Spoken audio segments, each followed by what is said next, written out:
Good morning students.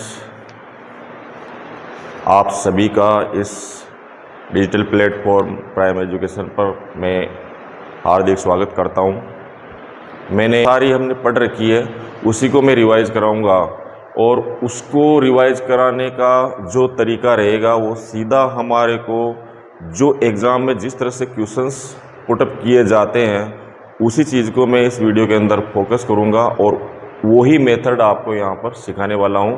तो बने रहें आप एंड तक और वीडियो को देखें, स्किप बिल्कुल नहीं करें। और आज प्रेजेंट इंडेफिनिट है अपना। प्रेजेंट इंडेफिनिट के अंदर मैंने क्लास के अंदर बताया था आपको, बेटा प्रेजेंट इंडेफिनिट के अंदर क्या आती है, वर्ब की फर्स्ट फॉर्म आती है और वर्ब की फर्स्ट फॉर्म के साथ एस या ई एस आता है। यानी कि दो कंडीशंस बताई थी मैंने क्लास के अंदर, यानी कि वर्ब की फर्स्ट फॉर्म आएगी या वर्ब की फर्स्ट फॉर्म के साथ एस या ई एस का प्रयोग होगा। तो बच्चों एक चीज़ बताइए आप, अब दो कंडीशंस यहाँ पर है तो हमें लगानी कौन सी है, उसके बारे में देख लो। अगर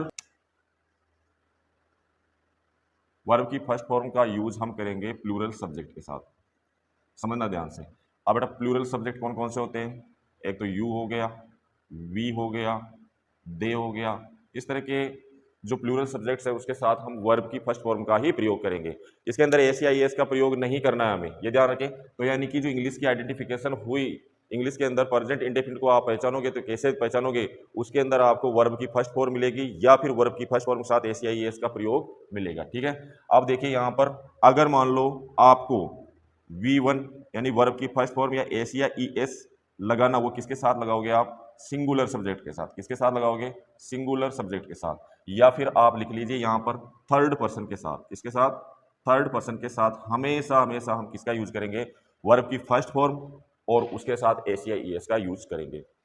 अब सिंगुलर सब्जेक्ट के अंदर या थर्ड पर्सन के अंदर क्या आते हैं बेटा, एक तो वन नेम आता है, कोई सी वस्तु उसका एक सिंगल, और थर्ड पर्सन के अंदर ही सी इट। ठीक है, यहाँ ध्यान रखना थोड़ा सा, बस यही कंसेप्ट है तो आपको याद रखना है। प्लूरल सब्जेक्ट के साथ वर्ब की फर्स्ट फॉर्म आएगी और सिंगुलर सब्जेक्ट या थर्ड पर्सन के साथ वर्ब की फर्स्ट फॉर्म में एस या ई एस का प्रयोग करेंगे। यहाँ पर एक चीज और ध्यान रखना, प्लूरल सब्जेक्ट यानी कि जो V1 है, यानी कि वर्ब की जो फर्स्ट फॉर्म है वो यहाँ पर आई के साथ भी वर्ब की फर्स्ट फॉर्म आती है। इस चीज को थोड़ा ध्यान देना, आई के साथ भी वर्ब की फर्स्ट फॉर्म का ही प्रयोग किया जाता है। तो अब देखो यहाँ पे कि वर्ब की फर्स्ट फॉर्म के साथ एस या ई एस का प्रयोग हुआ, तो वर्ब की फर्स्ट फॉर्म के साथ एस या ई एस का प्रयोग हुआ तो वो किस तरह से हुआ, तो आप देखो वर्ब की फर्स्ट फॉर्म में कंडीशंस ये आती है। अब हमारे सामने प्रॉब्लम ये आती है स्टूडेंट के सामने कि हम वर्ब की फर्स्ट फॉर्म में एस लगाएं या ई एस, यानी कि वर्ब की फर्स्ट फॉर्म के साथ एस लगाएं या ई एस। यानी कि वर्ब की फर्स्ट फॉर्म, जैसे एक एग्जांपल ले लेते हैं, ये फर्स्ट फॉर्म होगी, ये सेकंड फॉर्म होगी, ये थर्ड फॉर्म होगी। यानी कि हमें प्रेजेंट इंडेफिनिट के अंदर जैसे एक एग्जांपल लिया आपने, गो फर्स्ट फॉर्म है और वेंट और गोन ये थर्ड फॉर्म है, तो हमें जो इस टेंस के अंदर यूज करना है इसी फॉर्म का यूज करना है। अब यहाँ पे गो आया तो गो के साथ गो फर्स्ट फॉर्म विदाउट एस या ई एस, यानी कि बिना एस या ई एस के जब प्रयोग करेंगे तो वो किसके साथ करेंगे, हम प्लूरल सब्जेक्ट के साथ। किसके साथ करेंगे, प्लूरल सब्जेक्ट के साथ, ये ध्यान रखना। ठीक है, या फिर क्या आ जाएगा यहाँ पर आई सब्जेक्ट के साथ, वर्ब की फर्स्ट फॉर्म ही आएगी, लेकिन इसी के अंदर अगर मान लो एस या ई एस लगा दें तो यहाँ पर क्या हो जाएगा, गोज। ये किसके साथ आएगा बेटा, गोज आएगा सिंगुलर सब्जेक्ट के साथ। किसके साथ आएगा, सिंगुलर सब्जेक्ट हो या थर्ड पर्सन हो, या क्या हो, थर्ड पर्सन हो, उसके साथ वर्ब की फर्स्ट फॉर्म के अंदर एस या ई एस का प्रयोग हम करेंगे। तो समझना, अब यहाँ पे मैंने लिखा, यहाँ पे देखो आपको समझाना मैं क्या चाह रहा हूँ कि यहाँ पे गो के साथ मैंने ई एस लगाया, यानी कि गो के साथ एस लगाए या ई एस, इसी कंसेप्ट को मैं आपके सामने क्लियर कर रहा हूँ, तो ध्यान से सुनिए। यानी कि वर्ब की फर्स्ट फॉर्म के साथ हम एस या ई एस का प्रयोग करेंगे तो एस का करेंगे या ई एस लगाएंगे, किस वर्ब के एंड से किसको हटाएंगे, तो ये चीजें थोड़ी ध्यान रखना। आप देखो, यदि क्या है, वर्ब के अंत में, यदि आपको क्या मिले, एक तो मिले एस एच, एक मिले सी एच, एक मिले डबल एस, एक मिले डबल जेड और ओ और एक्स, यानी कि ये जो वर्ड्स मैंने लिखे हैं, ये जो लेटर्स मैंने लिखे हैं यहाँ पर, ये आपको किसी भी वर्ब के अंदर दिखे यानी कि कोई सी भी वर्ब, मैं बात कहाँ कह रहा हूँ ध्यान से सुनना, मैं कह रहा हूँ प्रेजेंट इंडेफिनिट के अंदर वर्ब की फर्स्ट फॉर्म के साथ एस या ई एस लगाएंगे। कब लगाएंगे? जब सिंगुलर सब्जेक्ट होगा या थर्ड पर्सन होगा, यानी कि जो सब्जेक्ट है वो क्या सिंगुलर हो या फिर थर्ड पर्सन हो, तब हम एस या एस का प्रयोग करेंगे। अब कंडीशंस यहाँ आती है, उस वर्ब के साथ हम एस लगाएं या ई एस लगाएं। तो पहला नियम जो है, पहला जो कंसेप्ट है वो है वर्ब के अंत के अंदर आपको S H, C H, double S, double Z और ओ एक्स आपको दिख जाए तो आपको बिना सोचे समझे किसका यूज करना है? ई एस का करना है। किसका करना है? ई एस का। किसका यूज करना? ई एस का। अब बेटा एक चीज बताओ, जैसे हम एग्जांपल लेते हैं, एक ले लेते हैं कोई सा भी, WATCH यानी वॉच। अब देखो वॉच के अंदर आपको क्या देखने को मिल रहा है, समझना ध्यान से। वॉच के अंत के अंदर ये जो मेन वर्ब है इसके अंदर हमें CH देखने को मिल रहा है। क्या मिल रहा है? CH। सबको दिख रहा है? सबको विजिबल है? CH दिख रहा है। अब ये CH जो है वो इस कॉन्सेप्ट में यहां पर आ रहा है, दिख रहा है? रेड पेन से मैंने साइन किया इसको। तो CH जो आ रहा है वो कहां पर आ रहा है? इसमें। यानी कि इस नियम के अंतर्गत इस वर्ब में अंत के अंदर CH आपको दिखाई दे रहा है। अब CH दिखाई दे रहा है तो आपको पता है ES लगेगा। यहाँ पे लिखा हुआ है वर्ब के अंत में अगर मान लो इन लेटर्स के अंदर से या इन वर्ड्स के अंदर से कोई सा भी लेटर आ जाए तो आपको क्या करना है? ES का यूज करना है। तो अब जैसे वॉच आ गया, अब ये प्रेजेंट इंडेफिनिट के अंदर क्या आ गया? वॉच आ गया। अब आप सोचोगे सर इसके अंदर क्या लगाएंगे? एस लगाएंगे, ES। तो नियम के अकॉर्डिंग हम क्या लगा देंगे? इसके ES लगा देंगे। क्या लगा देंगे? ES। तो ये क्या हो जाएगा? वॉचेज। इसी तरह से आप देखो, जैसे गो लिया आपने, क्या लिया? ये फर्स्ट फॉर्म आ गई, जिसका एग्जांपल आपको मैंने बोर्ड पे लिखाया था, गो आ गई, वर्ब की फर्स्ट फॉर्म आ गई। अब वहां पर जो सेंटेंस है उसके अंदर सब्जेक्ट जो है वो क्या? सिंगुलर आ गया। सिंगुलर आ गया तो हमें एस या एस का प्रयोग करना है। तो मेन वर्ब हमने लिख दी गो। क्या लिखी? मेन वर्ब हमने गो लिखी। अब इसके साथ एस लगाएंगे, ES। तो इसके अंत के अंदर आप देख रहे होंगे ओ आ रहा है। क्या आ रहा है? ओ। जो क्या कर रहा है? इस नियम को फॉलो कर रहा है। दिख रहा है ओ यहाँ पर? इस नियम को क्या कर रहा है? ये फॉलो कर रहा है। तो इसके साथ भी हम क्या करेंगे? ES का यूज करेंगे। इसलिए सिंगुलर सब्जेक्ट आए तो हमें क्या लिखना पड़ेगा? वर्ब की फर्स्ट फॉर्म में ES लगाकर गोज लिखना पड़ेगा। तो इस तरह का कंसेप्ट थोड़ा सा ध्यान रखना आप, ठीक है? आगे बढ़ते हैं। आप देखिए दूसरा कंसेप्ट, इसी का दूसरा कंसेप्ट क्या होगा बेटा? ध्यान रखना, इसी का दूसरा कॉन्सेप्ट क्या होगा? सुनो इधर, यदि वर्ब के यदि वर्ब के अंत में क्या आ जाए? वाई आ जाए, और मैंने क्या लिखा? और वाई से पहले, ये मैं किसकी बात कह रहा हूं? वर्ब की। वाई से पहले क्या आ जाए? कॉन्सोनेंट। क्या आ जाए? कॉन्सोनेंट। किसको बोलते हैं हिंदी के अंदर? व्यंजन। यानी कि AEIOU, ABCD की जो AEIOU जो वोवल्स होते हैं, स्वर होते हैं, इनको छोड़कर सभी क्या है? कॉन्सोनेंट है। ये समझना ध्यान से। मैं यहां पर लिख देता हूं छोटे बच्चों के लिए। जैसे ये क्या स्वर है? AEIOU, यानी कि जो हमारी ABCD के जो अक्षर है उसके अंदर इनको छोड़कर सभी क्या आते हैं? कॉन्सोनेंट में आते हैं। तो मैंने क्या लिखा? कॉन्सोनेंट व्यंजन आए। क्या है? व्यंजन। कॉन्सोनेंट हो तो क्या करेंगे? तो बेटा वाई को हटाएंगे। वाई को हटाकर क्या लगाएंगे? वाई को हटाकर वहां पर क्या लगा देंगे बेटा? ध्यान से सुनना, IES लगाएंगे। IES जो रेड पेन से लिखा दिख रहा होगा सबको। तो हम क्या करेंगे? IES का यूज करेंगे। तो सिंपल सा है, मैं वापस रिपीट कर रहा हूं। यानी कि दूसरा जो कंसेप्ट लिखाया मैंने एस या ES लगाने का, तो उसके अंदर क्या लिखाया कि वर्ब के अंत में यदि वाई आ जाए, क्या आ जाए? वर्ब के अंत में यदि आपको किसी वर्ब के अंत में वाई देखने को मिला, और दूसरी बात वाई से पहले कॉन्सोनेंट आया, यानी कि कॉन्सोनेंट का मतलब व्यंजन। व्यंजन किसे बोलेंगे? ABCD के जो भी AEIOU स्वर में आते हैं, इनको छोड़कर सभी किस में आते हैं? कॉन्सोनेंट के अंदर। उनके अलावा कोई सा भी लेटर आपको देखने को मिले, कब? वाई से पहले, तो आपको वाई को रिमूव करना है, वाई को वहां से हटा देना है, उसके स्थान पर क्या लगा देना? IES का यूज करना है। अब एग्जाम्पल देखो, एग्जाम्पल के अंदर आप देखोगे, जैसे एक एग्जाम्पल लिया, जैसे क्लास में लिखाया उसी तरह से, जैसे वरी लिया। अब बेटा वरी के अंदर आप देखेंगे तो आपको क्या दिख रहा है? R और I। मैं यहाँ इसको अलग अलग लिख रहा हूं। आपको क्या दिखा? R और Y। क्या दिखा? R और Y। अब मैंने जो कॉन्सेप्ट लिखाया, इसके अंदर लिखाया वर्ब के अंत में वाई हो आ गया। अब क्या लिखा है, और वाई से पहले कॉन्सोनेंट हो तो आर बेटा ए ई आई ओ यू को छोड़कर है, तो ये क्या है, कॉन्सोनेंट है। क्या है ये, कॉन्सोनेंट है। अब दोनों कंडीशंस मिल गई यहां पर, तो वाई को हटाएंगे और इसके स्थान पर क्या लगाएंगे, इसके स्थान पर क्या लगा देंगे अपन, इसको क्या लिखेंगे, वाई को हटाया और यहां पर लिख देंगे आई ई एस। क्या लिखा मैंने, आई ई एस। ये ध्यान रखना। इसी तरह से बहुत सारे एग्जाम्पल्स है। थोड़ा सा एक चीज का ध्यान रखना, अपन जल्दी जल्दी में, जैसे मैंने बताया, आपने इस कॉन्सेप्ट को क्या कर लिया, सीख लिया, और अपन जल्दी जल्दी के अंदर गलती कर जाते हैं। तो इस तरह की थोड़ी बारीकी वाली चीजें हैं, उनका ध्यान रखना। जैसे मैंने लिखा यहां पर प्ले, क्या लिखा, जैसे प्ले, जैसे मैंने यहां पे कह दिया माय ब्रदर, माय ब्रदर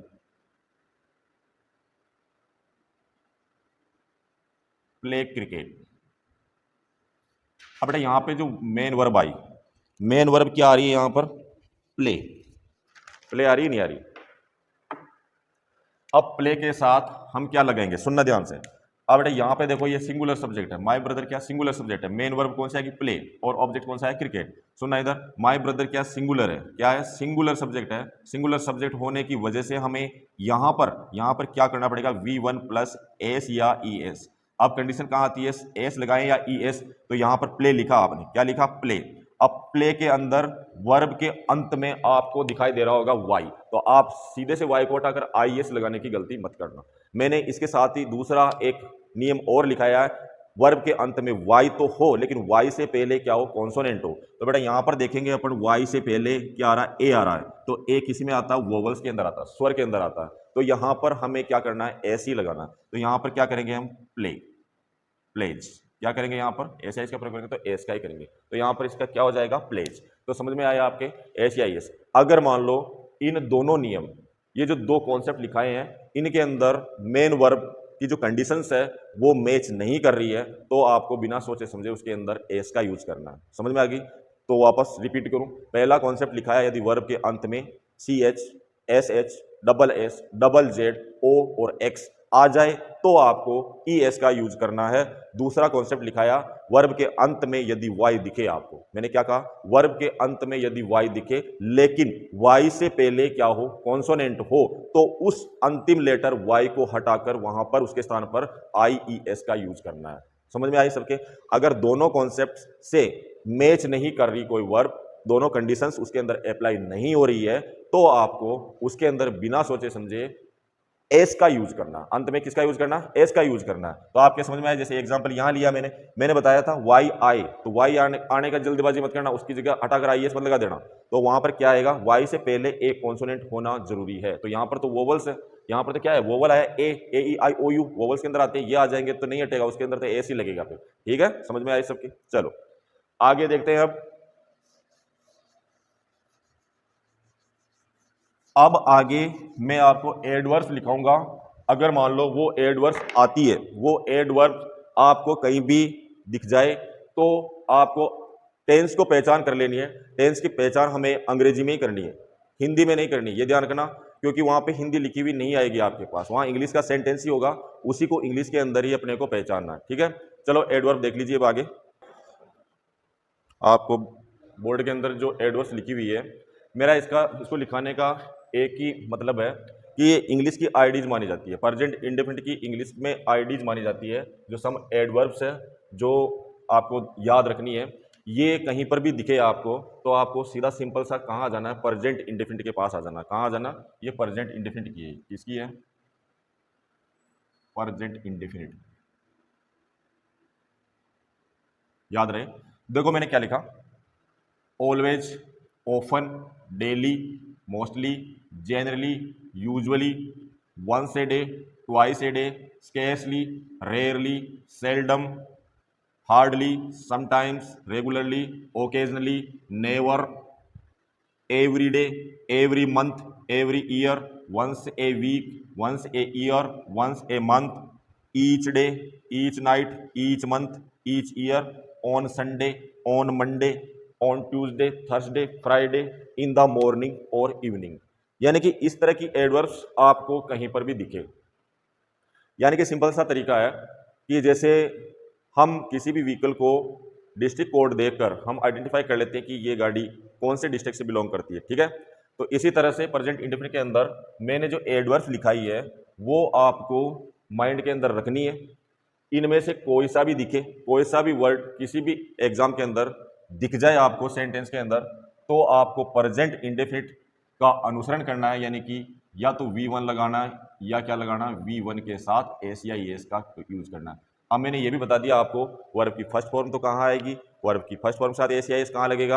अब वर्ब की फर्स्ट फॉर्म के साथ एस लगेगा या ई एस, तो वो कॉन्सेप्ट भी आपके क्लियर कर दिए। ठीक है, तो इन एडवर्ब्स को एक क्वेश्चन है, इसके अंदर लिखा हुआ है क्वेश्चन। आप देखो इस तरह से क्वेश्चन आ जाता है आपके पास, तो मैं सिंपल सा एक एग्जांपल दिया है, एडवर्ब से रिलेटेड ये क्वेश्चन है जो एग्जाम के अंदर पूछा जाता है। अब एग्जाम के अंदर ऑब्जेक्टिव भी आ सकता है, फिल इन द ब्लैंक्स के अंदर भी आ सकता है, ब्रैकेट के अंदर आपको मेन वर्ब दे दे उसके अंदर भी इस तरह से भी पूछा जा सकता है, तो आपको कंफ्यूज नहीं होना है। अगर ऑब्जेक्टिव आ जाता है तो उसका सिंपल सा मेथड है, एक मेथड तो आप सीधे से क्या करोगे, यहां पर जाओगे, ट्वाइस ए डे दिख रहा है आपको, ट्वाइस ए डे कौन सी एडवर्ब है, प्रेजेंट इंडेफिनिट की जो पहचान कराने वाली एडवर्ब है उनके अंदर से एक है, तो आपने यहां पर ट्वाइस ए डे देखा और क्या समझ गए, प्रेजेंट इंडेफिनिट है। कौन सा टेंस है ये, प्रेजेंट इंडेफिनिट। प्रेजेंट इंडेफिनिट आपके माइंड में आते ही आपको ये चीज याद आए कि वर्ब की फर्स्ट फॉर्म आएगी या तो, या वर्ब की फर्स्ट फॉर्म के साथ एस या एस लगेगा। सिंपल सी बात है, ये समझ में आ गई। तो अब देखो ट्वाइस ए डे आया, एक चीज और ध्यान रखना, अगर मान लो ऑब्जेक्टिव क्वेश्चन आते हैं तो आपको ये पता चला ट्वाइस ए डे देखा प्रेजेंट इंडेफिनिट, उसके रूल्स आपको माइंड के अंदर आ गए, लेकिन आप आंसर करना चाहते हो, यानी कि थोड़ा सा क्या आपको कंफ्यूज लग रहा है, तो उसको किस तरह से करोगे, जो सिंपल वाला मेथड है वो मैं बता देता हूं आपको। आपको जो ऑप्शंस दिए हुए हैं उसके अंदर से आपको जो गलत लग रहे हैं उनको रिमूव कर देना है, उनको हटा देना है। ठीक है, तो वो कैसे करोगे आप सुनो इधर ध्यान से। अब बेटा एक चीज बताओ, हम twice a day present indefinite की बात कर रहे हैं, तो आपको पता है एक तो विल जो हेल्पिंग वर्ब है वो फ्यूचर टेंस में आती है, तो ये तो है नहीं। वर ये पास्ट टेंस में आती है, तो ये भी नहीं है। समझ में आ रही, मैंने दो ऑप्शन काट दिए यहां से। अपन बात कर रहे हैं ट्वाइस ए डे एडवर्ब दिखी तो प्रेजेंट इंडेफिनिट के पास पहुंचे, और उसके रूल्स हमें याद है, हल्के फुल्के याद है, कैसे भी याद है, लेकिन मैं आंसर करना बता रहा हूं। जो ऑब्जेक्टिव क्वेश्चन होते हैं उनका आंसर किस तरह से दोगे, सबसे पहले गलत को हटा दो। क्या आपको पक्का पता है, 100% पता है कि विल कहाँ आता है, फ्यूचर के अंदर। आपको 100% इस चीज का पता है कि वर कहाँ पे आता है, पास्ट में। ठीक है, अब सुनो इधर, आपको 100% पता है हेज कहाँ पे आता है, परफेक्ट के अंदर, प्रेजेंट परफेक्ट के अंदर। सिंपल सा है, सुनो इधर, आपको ये चीज पता है कि प्रेजेंट इंडेफिनिट के अंदर हेल्पिंग वर्ब के रूप के अंदर डू या डज का ही यूज होगा। ठीक है, और आपको पता है अफर्मेटिव सेंटेंस बनता है V1। तीन चीजें ध्यान रखना, प्रेजेंट इंडेफिनिट की एडवर्ब दिख जाए तो आपके माइंड में यही चीज ध्यान रखना, वर्ब की फर्स्ट फॉर्म, वर्ब की फर्स्ट फॉर्म के साथ एस या एस, डू या डज, चार चीजें ध्यान रखना। इनके कंसेप्ट आपके क्लियर है, इनके अलावा सबको क्रॉस कर दो, इनके अलावा सबको हटा दो, यानी कि वो आंसर नहीं है। तो आपने यहां पर देखो वर्ब को इसको हटा दिया, इसको हटा दिया, हैज हटा दिया, तो आपके पास आंसर जो बचा बेटा वो यही है। अब देखो यहां पर किस तरह से आया है ये, यहां पे मैंने ऑपरेट लिखा, ऑपरेट ऑपरेट लिखा, वर्ब है ये, उसके साथ किसका यूज कर दिया मैंने, एस का। सुन इधर, क्यों किया, क्योंकि मिस्टर आदित्य जो है वो क्या है बेटा, सिंगुलर सब्जेक्ट। क्या है वो, याद रखना, सिंगुलर सब्जेक्ट है वो। अब सिंगुलर सब्जेक्ट के साथ जो वर्ब होती है, वर्ब के अंदर हम क्या करते हैं, या ये कंसेप्ट याद है, V1 प्लस एस या ई एस, वर्ब की फर्स्ट फॉर्म में कब सिंगुलर सब्जेक्ट हो तो एस या ई एस का यूज करते हैं। अब मैंने दो कंसेप्ट लिखाए थे आपको, CHO, SHO, double SO, double ZO, OX आ जाए तो हम क्या करेंगे, उसके साथ ES का यूज करेंगे। ऑपरेट की स्पेलिंग होती है बेटा ऑपरेट, ठीक है, समझना ध्यान से। अब यहां पे अंत के अंदर क्या आपको पहला वाला जो कॉन्सेप्ट लिखाया था उसके अंदर से मिलान हो रहा, नहीं हो रहा यहां पर, यानी कि SH भी नहीं आ रहा, CH भी नहीं आ रहा, डबल Z भी नहीं आ रहा, डबल S भी नहीं आ रहा, O भी नहीं आ रहा, X भी नहीं आ रहा, इनमें से नहीं आ रहा पहला वाला। दूसरा कॉन्सेप्ट लिखाया था मैंने, वर्ब के अंत में Y हो, तो ऑपरेट के अंत में Y है ही नहीं, E है, तो सिंपल सा है, इसके अंदर हम क्या करेंगे, एस का यूज कर देंगे। मैंने बताया था ये कंसेप्ट। तो आपको ऑपरेट्स का यूज करना है, एस या ई एस का यूज करने का रीजन मैंने बता दिया। इस सेंटेंस के अंदर, इस क्वेश्चन के अंदर जो सब्जेक्ट दिया हुआ मिस्टर आदित्य है वो क्या है, सिंगुलर सब्जेक्ट है। तो आपको मैंने बताया ऑप्शन, यानी कि ऑप्शन को हटाना सीख लो। ऑब्जेक्टिव टाइप में क्वेश्चन आ जाए तो ऑप्शन को हटाना है। आपको अच्छी तरह से पता है प्रेजेंट इंडेफिनिट की 4 बातें, वर्ब की फर्स्ट फॉर्म आएगी, वर्ब की फर्स्ट फॉर्म के साथ एस या एस आएगा, तो इस तरह की कंडीशन नहीं क्रिएट हो रही, ठीक है। इसके बाद आपको पता है डू या डज हेल्पिंग वर्ब आती है, तो वो भी नहीं है इसके अंदर। चारों ऑप्शन के अंदर आप देखोगे तीनों बिल्कुल अलग जा रहे हैं। पहला वाला जा रहा फ्यूचर के अंदर, दूसरा वाला पास्ट के अंदर, और डी वाला जो ऑप्शन जा रहा है वो कहाँ जा रहा है, परफेक्ट के अंदर जा रहा है, जो प्रेजेंट परफेक्ट का नियम है उसी के अंतर्गत आ रहा है। लेकिन हम ट्वाइस ए डे के कारण इसको पहचान चुके, इसको आइडेंटिफाई कर चुके कि प्रेजेंट इंडेफिनिट का है, और प्रेजेंट इंडेफिनिट का होगा तो वर्ब की फर्स्ट फॉर्म या वर्ब की फर्स्ट फॉर्म के साथ एस या ई एस या हेल्पिंग वर्ब के अंदर डू या डज का यूज होगा। सिंपल सी बात है। चलो अब देखो आगे। अब मैं एक चीज और बता देता हूं कि हम डू या डज हेल्पिंग वर्ब की बात कर लेते हैं। डू का यूज कहां पर होगा, डज का यूज कहां पर होगा, ठीक है। इसको भी लिख लो थोड़ा सा। देखिए बेटा, मैंने बताई 2 हेल्पिंग वर्ब, किसकी, प्रेजेंट इंडेफिनिट की। किसकी बताई, प्रेजेंट इंडेफिनिट की। हेल्पिंग वर्ब के अंदर एक तो आता है डू और दूसरा आता है डज, ठीक है। अब डू याद रखना, बार बार नहीं लिखूंगा। सिंगुलर सब्जेक्ट कौन से होते हैं, डू आता है प्लूरल सब्जेक्ट के साथ। किसके साथ आता है, प्लूरल सब्जेक्ट के साथ, या फिर क्या आना चाहिए, सब्जेक्ट आई, ध्यान रखना। डज आता है सिंगुलर सब्जेक्ट के साथ, सिंगुलर सब्जेक्ट के साथ, या आता थर्ड पर्सन के साथ। बस ये चीज ध्यान रखना। और एक चीज और ध्यान रखना, अगर मान लो किसी सेंटेंस के अंदर हेल्पिंग वर्ब के रूप में, किसमें, हेल्पिंग वर्ब के रूप में डू या डज का यूज किया गया है, मैं वापस रिपीट कर रहा हूं, हेल्पिंग वर्ब के अंदर, रूप के अंदर, हेल्पिंग वर्ब के रूप में डू या डज का यूज किया गया है, तो आपको वर्ब की फर्स्ट फॉर्म ही लगानी है, चाहे इधर सब्जेक्ट क्या हो, सिंगुलर हो या प्लूरल हो, उससे कोई लेना देना नहीं है। अगर मान लो डू या डज का यूज हेल्पिंग वर्ब के रूप में किया गया है तो वर्ब की फर्स्ट फॉर्म में आएगी, एस या एस चिपकाने की कोशिश मत करना वहां पे, ठीक है। समझ में आए सबके, चले आगे। अब मैं इसी के साथ एक चीज और बताऊं कि अगर मान लो जो एडवर्ब है वो हमारे को उस क्वेश्चन के अंदर देखने को मिल ही नहीं रही, तो आप कैसे पहचानोगे कि वो सेंटेंस प्रेजेंट इंडेफिनिट से बिलोंग करता है, वो कहां से, प्रेजेंट इंडेफिनिट से कैसे आप पता लगाओगे।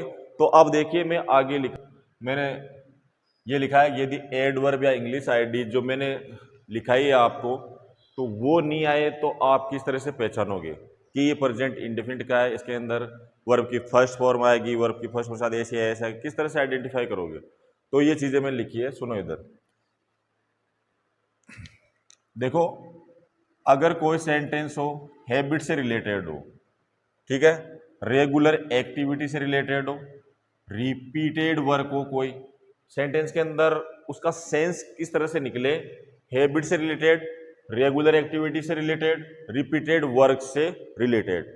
जैसे mister brother gets up early morning, ये हैबिट भी हो सकती है उसकी, और रेगुलर एक्टिविटी के अंदर उसका, रेगुलर एक्टिविटी जैसे आपको मैं बताऊं कि जैसे आप डेली स्कूल जाते हो, स्कूलें खुलती है तो डेली स्कूल जाते हैं, मेरे पापा डेली ऑफिस जाते हैं, इस तरह के जो वर्क होते हैं वो रेगुलर एक्टिविटीज के अंदर आते हैं। अब रिपीटेड वर्क के अंदर हर साल होली मनाई जाती है, ठीक है। इस तरह से थोड़ा ध्यान रखना कि इस तरह के सेंटेंस आ जाए, हैबिट से related, my brother gets up early morning, यानी कि ये क्या है, इसकी रेगुलर एक्टिविटी है, यानी कि इसकी आदत भी पड़ सकती है, ठीक है। तो इस तरह के सेंटेंस के अंदर आपको खुद को सेंस निकालना, इसका सेंस निकालने के बाद उसको प्रेजेंट इंडेफिनिट पे ले जाना है। यहां पर देखिए माय ब्रदर जो है बेटा वो क्या है, सिंगुलर सब्जेक्ट है, यहां पर मेन वर्ब क्या आ रही है, गेट आ रही है। अब गेट के साथ सिंगुलर सब्जेक्ट होने की वजह से मैंने क्या लगा दिया, एस या ई एस, वो वाला नियम लगा दिया, ठीक है। हो गया क्लियर। अब दूसरा कॉन्सेप्ट है अपना यूनिवर्सल ट्रूथ। यदि कोई सा सेंटेंस लिखा हुआ है, इससे रिलेटेड क्वेश्चन आपको देखने को मिलते हैं। यानी कि यूनिवर्सल ट्रूथ, यानी कि जिसको पूरी दुनिया मानती है उसको अपन बदल नहीं सकते, तो उस तरह की कंडीशंस आ जाए तो वहां पर भी प्रेजेंट इंडेफिनिट का ही यूज करना है। किसका करना है? प्रेजेंट इंडेफिनिट का ही यूज करना है। यहाँ पे देखिए द सन जो लिखा हुआ है वो सिंगुलर सब्जेक्ट है, यहाँ पे मेन वर्ब क्या आ रही है? सेट आ रही है, लेकिन द सन सिंगुलर होने की वजह से यहाँ पर एस लगेगा, तो यहाँ क्या हो जाएगा? The sun sets in the west. समझ में आ गया सबके? अब देखो द स्टार्स, यहाँ पे देखो, यहाँ पे लिखा द स्टार्स, यानी कि जो तारे होते हैं वो क्या करते हैं? टिमटिमाते हैं। कब? नाइट में। अब पूरी दुनिया मानती नहीं मानती, यानी कि यूनिवर्सल ट्रूथ है ये। अब देखो द स्टार्स क्या है? यहाँ पे प्लूरल सब्जेक्ट है, प्लूरल सब्जेक्ट है तो मेन वर्ब क्या है? टिमटिमाना की इंग्लिश क्या होती है? ट्विंकल। अब ट्विंकल होती है बेटा, तो ट्विंकल के अंदर मैंने एस या एस का यूज नहीं किया है। इसका रीजन यही है कि यहाँ पर द स्टार्स है जो क्या आता है? प्लूरल सब्जेक्ट के अंदर आता है। यहाँ तक आपके समझ में आई होगी। नहीं आने की स्थिति के अंदर जो चीजें मैं लिखा रहा हूँ, जो कॉन्सेप्ट में लिखा रहा हूँ, उसके अंदर 2 लिखा दिए, और थर्ड, फोर्थ, फिफ्थ और सिक्स, ये चीजें याद रखनी है आपको। यदि उस सेंटेंस का जो सेंस है वो रिलेटेड हो किससे? साइंटिफिक लॉ से। किससे रिलेटेड हो? साइंटिफिक लॉ से रिलेटेड हो, तो आपको यूज करना है प्रेजेंट इंडेफिनिट। जैसे मैं कह दूं वाटर बॉइल्स 800 डिग्री सेल्सियस, यानी कि पानी 100 डिग्री सेल्सियस पे उबलता है, तो ये क्या है? साइंटिफिक लॉ है। अब न तो उबलता था ना उबलेगा, वो तो उबलता है, पहले भी उबलता था और आगे भी उबलता रहेगा। कौन से टेम्परेचर पर? 100 डिग्री सेल्सियस पर। अब अगर मान लो कोई प्रोवर्ब हो या ईडियम्स हो, यानी मुहावरे या कहावत हो, जैसे मैंने कहा कि those who try always succeed, यानी कि वो जो क्या करते हैं? कोशिश करते हैं, वो हमेशा क्या होते हैं? सफल हो जाते हैं। वो क्या? सफल होते हैं। ठीक है। अब दूसरा देखो, पांचवा, न्यूज हेडलाइंस, यानी कोई सी भी न्यूज हेडलाइंस हो न्यूज़पेपर के अंदर, जो बड़े बड़े अक्षरों के अंदर लिखी हुई होती है, उसको भी मेंशन किया जाता है किसके अंदर? प्रेजेंट इंडेफिनिट के अंदर। थोड़ा ध्यान रखना इसके अंदर। या फिर आप कह दो पास्ट की जो भी बात हो, यानी कि भूतकाल की, पास्ट की जो भी बात हो उसको रिफ्रेश करने के लिए, जैसे कोई भी चीज में वह वहां जाता है, अब जाता तो कब था? वहां जाता है, फिर वो करता है, फिर इस तरह से कंडीशन क्रिएट हो जाती है, फिर वो खत्म हो जाता है। इस तरह की चीज है, यानी कि उस पास्ट की जो स्टोरी है उसको रिफ्रेश करने के लिए भी हम किसका यूज करते हैं? प्रेजेंट इंडेफिनिट का। न्यूज हेडलाइंस के लिए जैसे यहाँ लिखा है कि 2 मर्डरर्स एस्केप, यानी कि 2 हत्यारे फरार। क्या मतलब हुआ इसका? 2 हत्यारे फरार। ठीक है। इस तरह की हेडलाइंस के अंदर भी प्रेजेंट इंडेफिनिट का यूज होगा। और 6 नंबर का जो रूल है वो है ट्रैवल प्लान, यानी कि जो यात्रा जो है उसका प्लान किया जाए। अब यात्रा का प्लान तो वर्तमान में करेंगे, उसको चलेंगे कब? यात्रा कब करेंगे? फ्यूचर में। उसका प्लान तो अभी से होगा ना। तो जैसे मैंने लिखा कि the CM comes to our town on Thursday next. बस थोड़ा सा यहाँ ध्यान रखना, बच्चे अक्सर गलती कहाँ कर जाते हैं? जैसे यहाँ मैंने लिखा ऑन थर्सडे नेक्स्ट, इसको देखते ही उनके माइंड में आ जाता है कि फ्यूचर इंडेफिनिट है। उनके माइंड में क्या आ जाएगा? फ्यूचर इंडेफिनिट, और विल सेल का यूज कर देंगे यहाँ पर, तो वो गलत हो जाएगा। ठीक है। तो आपको याद रखना है कि द CM कम्स, यानी कि कम्स कहाँ आता? वर्ब की फर्स्ट फॉर्म साथ एस लगा, क्योंकि द CM क्या? सिंगुलर सब्जेक्ट है। यहाँ पर क्या है? क्या है? द CM क्या? सिंगुलर सब्जेक्ट है। तो आपको इस तरह से इन चीजों का ध्यान रखते हुए आपको क्वेश्चन आंसर करने हैं। तो अब लास्ट वाला जो अपना इसका रहेगा उसका नाम है कंडीशनल सेंटेंस। उसके बाद ये टेंस जो इसकी एग्जाम से रिलेटेड जो इंपॉर्टेंट चीजें हैं वो मैंने सारी इस वीडियो के अंदर लिख दी है। लास्ट बच रहा कंडीशनल सेंटेंस, वो भी देख लो। टेंस का एडवर्ब नहीं आने पर क्या करें, उसका जो नियम है उसके अंदर लास्ट वाला नियम चल रहा है कंडीशनल सेंटेंस। एग्जाम के अंदर इससे रिलेटेड क्वेश्चन पूछे जाते हैं, और इस क्वेश्चन का आंसर यानी कि किस तरह से पूछे जाते हैं वो चीज़ मैं बता रहा हूँ कि ये 3-4 तरह से पूछ लिए जाते हैं स्टूडेंट को कंफ्यूज करने के लिए। तो थोड़े से सावधान रहें इसके लिए। देखो इसके अंदर मैं लिखूंगा कंडीशनल सेंटेंस के अंदर रूल्स क्या होते हैं, जो स्ट्रक्चर होता है सेंटेंस का, जो आपको स्ट्रक्चर मिलेगा वो किस पैटर्न पे मिलेगा, वो पैटर्न लिख रहा हूं मैं। शुरू में आपको देखने को मिलेगा इफ, उसके बाद आएगा प्रेजेंट इंडेफिनिट। क्या आएगा बेटा? Present indefinite. शॉर्ट में लिख रहा हूं। उसके बाद देखने को मिलेगा आपको फ्यूचर इंडेफिनिट। क्या मिलेगा? Future indefinite. याद रखना, आपको अच्छी तरह से पता है, ये चीज अच्छी तरह से पता है कि यहां पर तो आपको V1 या V1 के साथ एस या ES ये देखने को मिलेगा। फ्यूचर इंडेफिनिट में आपको विल, सेल के साथ V1 वर्ब की फर्स्ट फॉर्म देखने को मिलेगी। सिंपल सा ध्यान रखना। इसका एग्जांपल जैसे मैं लिख रहा हूं यहां पे, if he comes to me, if he comes to me, I shall help him, I shall help him. समझना बेटा ध्यान से। अब इस सेंटेंस का स्ट्रक्चर देखने से आपको पता चल रहा है, सुनना इधर, इस सेंटेंस का स्ट्रक्चर देखने से पता चल रहा है, इफ आ गया, क्लियर हो गया। यहां से यहां तक जो सेंटेंस दिख रहा है वो प्रेजेंट इंडेफिनिट में है। क्यों है बेटा? यहां पे देखो मेन वर्ब जो लिखी हुई है कम, उसके साथ एस या ES का यूज हुआ है। तो सिंपल सा मैंने बता दिया, प्रेजेंट इंडेफिनिट के अंदर 4 चीजें ध्यान रखनी है। वर्ब की फर्स्ट फॉर्म आएगी या वर्ब की फर्स्ट फॉर्म साथ एस या ES आएगा। हेल्पिंग वर्ब के अंदर डू या डज का यूज होगा। समझ लेना प्रेजेंट इंडेफिनिट है। तो यहाँ लिखा हुआ मिल गया आपको, ही कम्स टू मी। अब यहाँ पे देखो बेटा ये वापस सब्जेक्ट आया, उसके बाद विल सेल का यूज हुआ, उसके बाद फर्स्ट फॉर्म आई। तो ये वाला कॉन्सेप्ट भी क्लियर हुआ आपका। सेंटेंस स्ट्रक्चर किससे रिलेटेड है ये? इस यानी कि सर्वप्रथम क्या आएगा? इफ आएगा, उसके बाद प्रेजेंट इंडेफिनिट, उसके बाद फ्यूचर इंडेफिनिट। तो यहाँ समझने की बात यह है कि क्वेश्चन किस तरह से पूछेंगे वो आपको।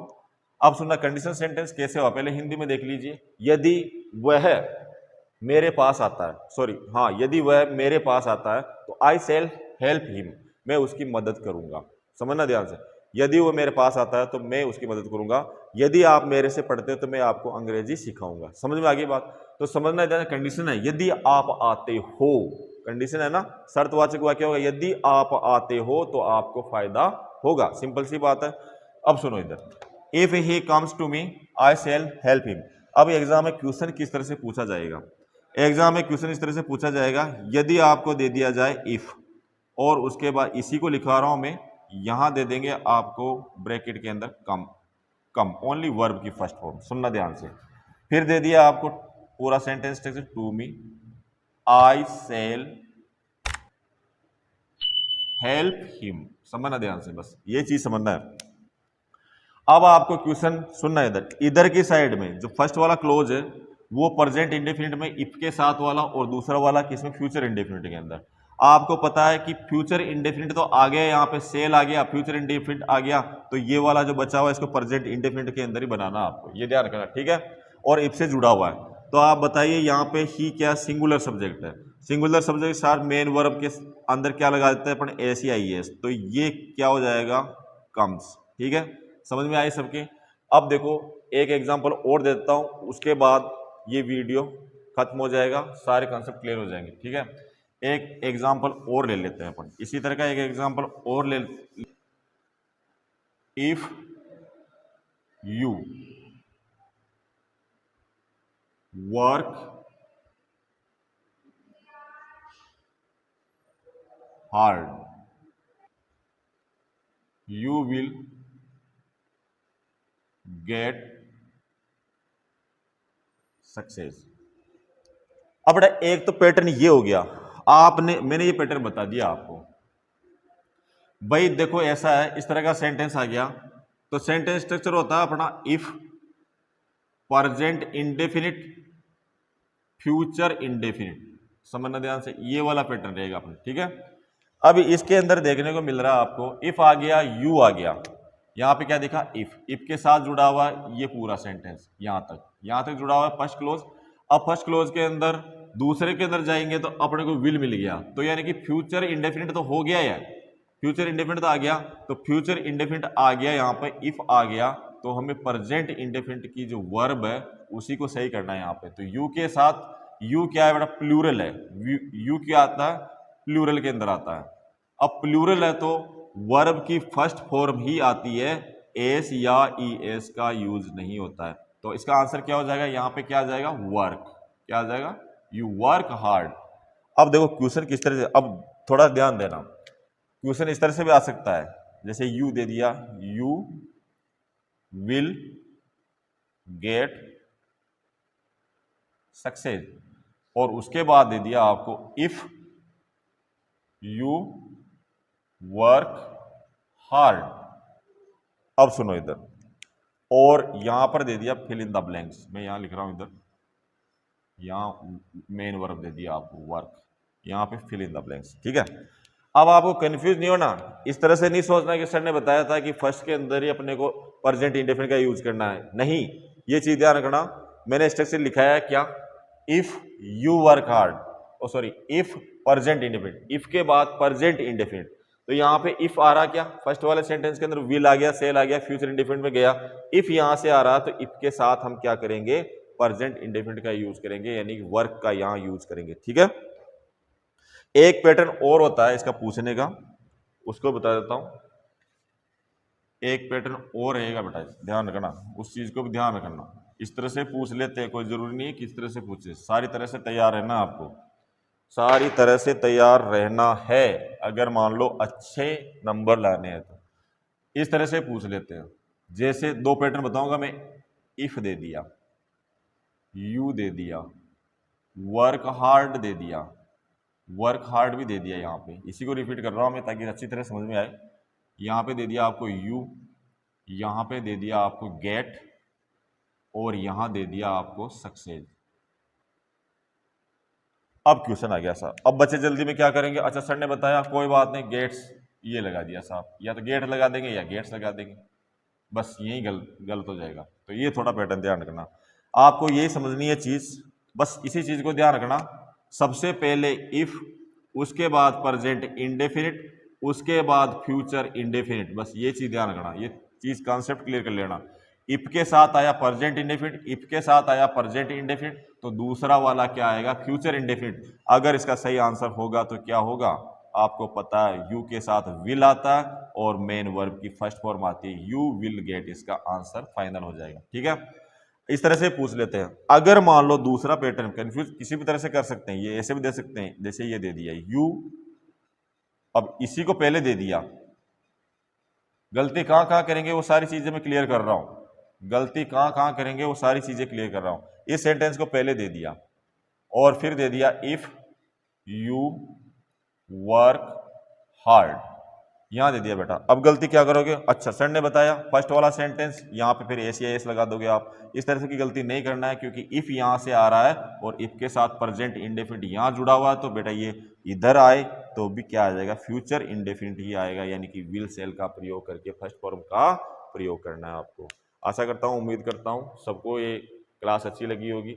जो मेरे से जुड़े हुए बच्चे हैं उनसे एक रिक्वेस्ट है कि जो इस टॉपिक से रिलेटेड जो बच्चे पढ़ना चाहते हैं उनको इस वीडियो का लिंक भेज दें आप, ताकि वो भी देखकर इसका भरपूर फायदा उठाए।